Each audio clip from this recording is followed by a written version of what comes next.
Hi, I'm Inferno, the current world record holder of screen Underpar percent, and I'm making this video to show you how to compete with this record and all the strategies and stuff.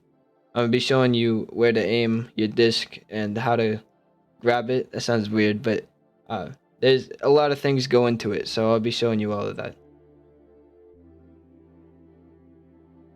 To start off, you want to be on purple team.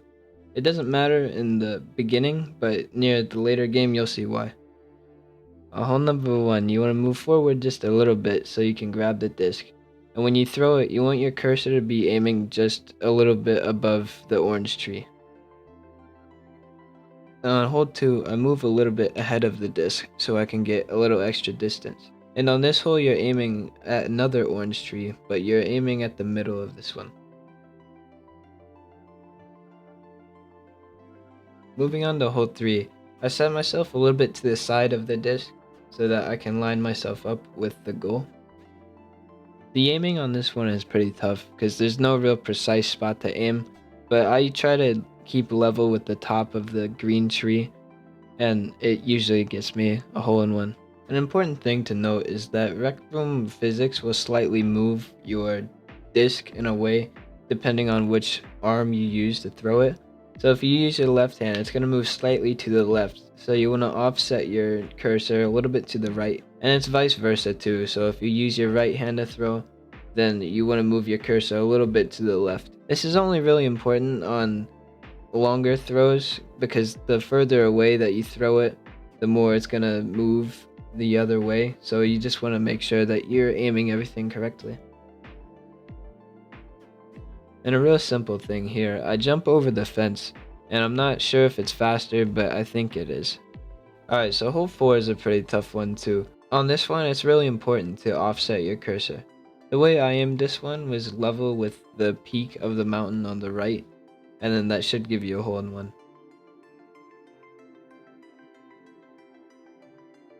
Hole 5 is a real simple one. All you have to do is aim the cursor at the top of the tree and the far back, and it should go in. Alright, hole 6 is not so easy, and it's the reason why you have to be on purple team. So let me explain why it's so difficult. So when you crouch, the distance at which you can grab things extends a little bit, and since this hole is very hard to get, you really need that distance. The strategy used here is named by me, called the crouch grab, and what you do is you crouch so you get that extra distance, and then you grab the disc but uncrouch at the same time, so that you're standing and you have the vertical distance of a standing person while also having the horizontal distance of a crouched person. I try to line myself up with the projector on the left so that I can be closer to the rock and throw over it. So once you've done the complicated stuff, you need to find a place to aim the disc. And once again, you need to offset your cursor on this one since it's a very long throw. Where I aimed my cursor was completely outside of the beacon to make up for the offset that the Rec Room physics have. I aimed my cursor around where the beacon fades away completely.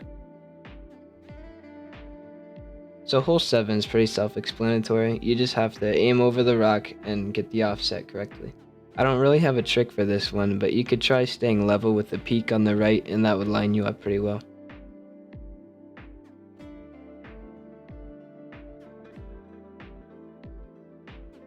Hole 8 is a pretty simple one. On this one, the offset's so minimal that you don't have to stray away from the middle of the beacon. All you have to do is aim at the top edge of the closer mountain. Hole 9 has 2 strategies for it, and the one I'm showing right now is the safe strategy. For this, you need to stand on the slope of the mountain, and as soon as you grab the disc, you need to turn around and drop it. You then need to chase the disc down the hill and catch it before it hits the water, which I failed to do on my first attempt. When you catch the frisbee, it's just like a normal throw. But this throw goes pretty far, so you need to make sure you make up for the offset. I put my cursor about halfway out of the beacon.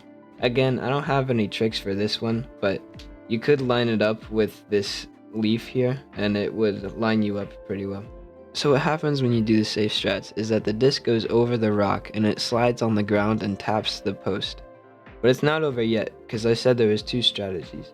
So if you thought that one was hard, then this next one is definitely not for you. I'm going to show you how to get a hole in one on hole 9. So for starters, you need to be on purple team again because you need to be as close as you can be to this goal. Then you need to stand on this leaf that's marked with the orange platform and do another crouch grab. Aiming this one is more difficult than anything so far. First you have to handle the offset that the Rec Room physics give. On the shot that I made, the cursor was barely inside the beacon on the left side. I haven't found a consistent way of aiming this, but you could try leveling the cursor with the peak of the mountain that cuts off on the screen. But once you've thrown the disc, it needs to bounce off the fence and into the goal. This strategy is really inconsistent, so I stick with the safe strats, but this one will save around like 2 or 3 seconds. So that's the route for the Underpar screen category. I hope this inspired more people to attempt this speedrun, as there's not many people in the category. So thanks for watching, and please go beat my record.